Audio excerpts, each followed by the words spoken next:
I'm going to do a French stick. Take 3 pieces of dough and roll them out into a rope. 3 ropes.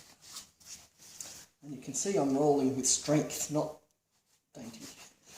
Push some serious weight onto it, or it won't roll out.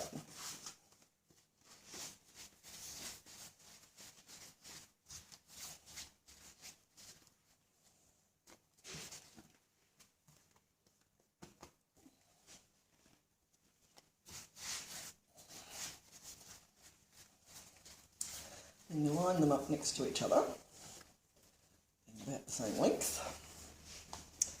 But you don't plait from one end to the other. You always plait from the middle to the ends. So what I do is I braid, not plaiting, which is going underneath instead of over the top.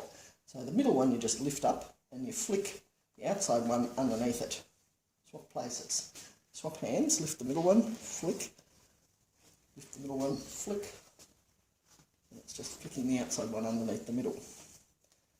Then you turn it around, and without thinking about it, go back to the hand you started with and lift and flick.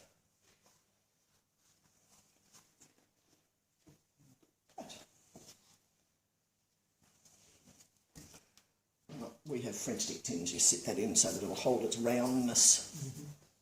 But in the sourdough world, they do baguettes with a thing called a couche cloth. So it's a piece of linen, and they line it up with some flour on it. Couche means bed, doesn't it? Couche means bed. Yep. You're putting your little loaves of dough to bed. But what you do is you pinch the bread, the cloth up between each one. So then you might put a second one next to it and pinch the cloth up around that one. So they pinch them up and have little beds for all of them. Then when they've risen, 20 minutes or so, they might roll them off that onto, like that board I had before. The peel. Usually they have a really skinny board, like a piece of fencing wood.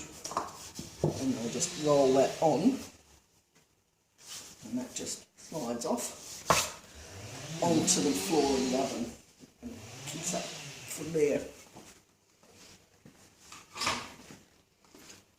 That's baguettes. Usually done like that.